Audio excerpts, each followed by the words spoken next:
20,000ची लाच मागणाऱ्या गट शिक्षण अधिकारीला आता वाचणं मुश्किल।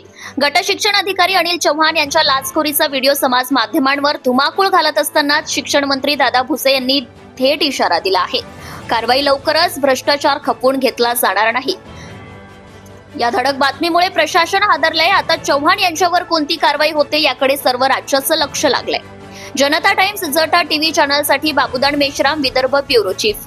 असा एक कारोबार चव्हाट्यावर आला, त्याच्यामध्ये गट शिक्षण अधिकारी एका संस्था चालकाकडून 20,000 रुपयाची मागणी करतात। 5,000 रुपये ते देत आहेत। असं जर कोण करत असेल व्हिडिओ समोर आलेला